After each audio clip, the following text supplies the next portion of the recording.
Como os 7 pecados capitais podem te destruir à luz da Bíblia?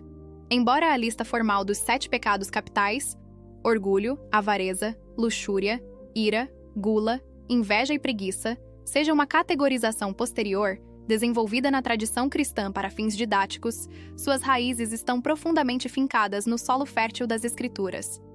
Eles não são chamados de capitais porque são os piores pecados em si, mas porque são os pecados cabeça, do latim caput, fontes ou portas de entrada para inúmeras outras transgressões.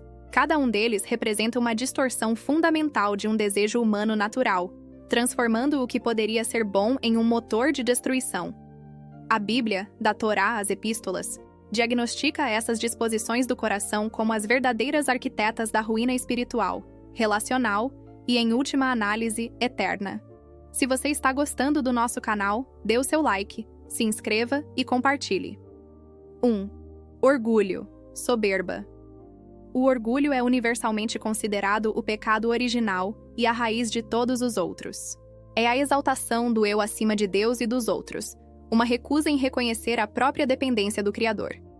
É a crença sutil de que somos autossuficientes, os mestres de nosso próprio destino. O temor do Senhor é odiar o mal, a soberba e a arrogância, o mau caminho e a boca perversa, eu odeio. Provérbios 8:13. O livro de Provérbios está repleto de advertências contra o orgulho.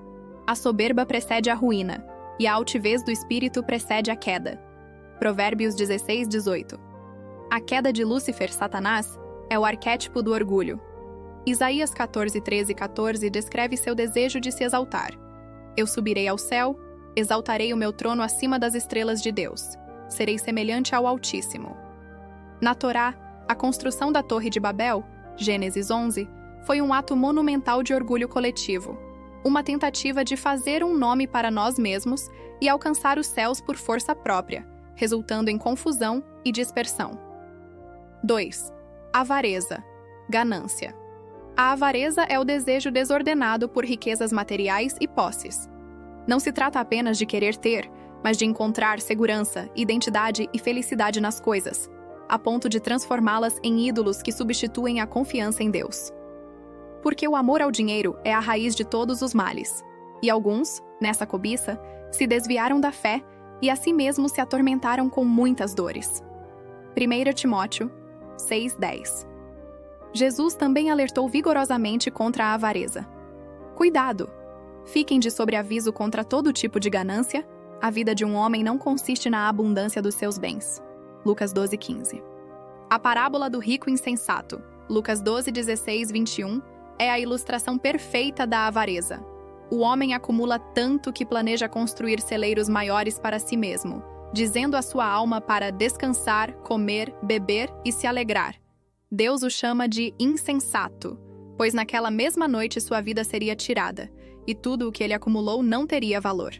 Judas Iscariotes, que traiu Jesus por 30 moedas de prata, é um exemplo trágico de como a avareza pode levar à traição suprema. 3. Luxúria. A luxúria é o desejo intenso e egoísta pelo prazer sexual, desvinculado do amor, do compromisso e da santidade do matrimônio, conforme o desígnio de Deus. Ela reduz as outras pessoas a objetos para a gratificação pessoal, desumanizando tanto o outro quanto a si mesmo. Jesus internaliza o mandamento, mostrando que a luxúria começa no coração. Vocês ouviram o que foi dito: não adulterarás. Mas eu lhes digo, qualquer que olhar para uma mulher para desejá-la, já cometeu adultério com ela no seu coração. Mateus 5:27-28. A história de Davi e Batseba, 2 Samuel 11, começa com a luxúria, um olhar que se tornou um desejo consumidor. Esse pecado capital o levou a cometer adultério, engano e assassinato. A história de Sansão e Dalila, Juízes 16, também é um conto de advertência sobre como a luxúria descontrolada pode levar um homem consagrado por Deus a quebrar seus votos e cair na destruição. 4. Ira. A ira, em sua forma pecaminosa, é uma raiva descontrolada e rancorosa que busca vingança e dano. É diferente da justa indignação contra o mal. A ira pecaminosa é egocêntrica, impaciente e, muitas vezes, violenta em palavras ou atos. Irai-vos e não piqueis. Não se ponha o sol sobre a vossa ira. Efésios 4:26. A Epístola de Tiago adverte: a ira do homem não produz a justiça de Deus. Tiago 1:20. A primeira história de assassinato na Torá é fruto da ira. Caim, enraivecido porque a oferta de seu irmão Abel foi aceita e a sua não, permitiu que a ira o dominasse e o levasse a matar seu próprio irmão. Gênesis 4. A advertência de Deus a Caim é um alerta sobre a natureza predatória da ira. O pecado o ameaça à porta. Ele deseja conquistá-lo, mas você deve dominá-lo. 5. Gula. A gula é o excesso desordenado no comer e no beber. Mais do que apenas comer demais, é uma atitude que busca conforto e prazer no consumo, a ponto de se tornar um fim em si mesmo, negligenciando as necessidades dos outros e a saúde do próprio corpo, que a Bíblia chama de templo do Espírito Santo. Pois o beberrão e o comilão caem em pobreza. Provérbios 23:21. O apóstolo Paulo fala daqueles cujo Deus é o estômago. Filipenses 3:19, indicando que o apetite pode se tornar um ídolo. A Torá frequentemente associa a bênção à fartura e a maldição à fome, mas adverte contra o excesso que leva ao esquecimento de Deus. Em Deuteronômio 8:12 e 14, Moisés alerta Israel: não aconteça que, depois de terem comido até ficarem satisfeitos, o seu coração se orgulhe e vocês se esqueçam do Senhor, o seu Deus. A gula de Esaú o levou a desprezar sua primogenitura, trocando uma bênção eterna por um prato de lentilhas, um prazer momentâneo. Gênesis 25. 6. Inveja. A inveja é a tristeza e o ressentimento pela felicidade, sucesso ou bens de outra pessoa. Ela vai além da simples cobiça. Querer o que o outro tem. A inveja se ressente do próprio bem-estar do outro e, em sua forma mais sombria, deseja sua ruína. O coração em paz dá vida ao corpo, mas a inveja apodrece os ossos. Provérbios 14:30. A inveja está listada entre as obras da carne, em Gálatas 5:21. A inveja foi o motivo por trás da traição de José por seus irmãos. Eles tinham inveja dele por causa do favor de seu pai e de seus sonhos, e essa inveja os levou a conspirar para matá-lo, acabando por vendê-lo como escravo. Gênesis 37. A inveja dos líderes religiosos foi uma das principais motivações para a crucificação de Jesus, como observado por Pilatos. Mateus 27:18. 7. Preguiça assedia. A preguiça, no sentido de um pecado capital, é mais do que simples indolência física.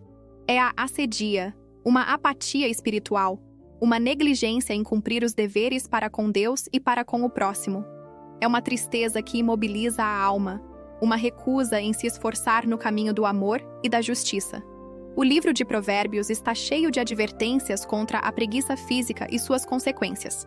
As mãos preguiçosas empobrecem o homem, porém as mãos diligentes lhe trazem riqueza. Provérbios 10:4. Espiritualmente, a parábola dos talentos, Mateus 25:14 e 30, condena o servo que, por medo e preguiça, enterra seu talento em vez de investi-lo. Ele é chamado de servo mau e negligente. A geração de israelitas que vagou pelo deserto por 40 anos pode ser vista como um exemplo de preguiça espiritual. Diante da oportunidade de entrar na terra prometida, eles cederam ao medo e à incredulidade, recusando-se a fazer o esforço de fé necessário para tomar posse da bênção de Deus. Essa apatia e falta de diligência espiritual lhes custaram a herança. Os 7 pecados capitais são diagnósticos precisos das doenças do coração humano.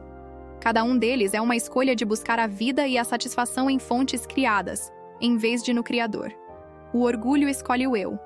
A avareza escolhe as posses. A luxúria escolhe o prazer. A ira escolhe a vingança. A gula escolhe o apetite. A inveja escolhe o ressentimento. A preguiça escolhe a inércia. As Escrituras não apenas identificam esses caminhos para a destruição, mas também apontam para a cura. Uma vida de humildade, generosidade, pureza, paciência, temperança, amor e diligência, cultivada através da graça de Deus.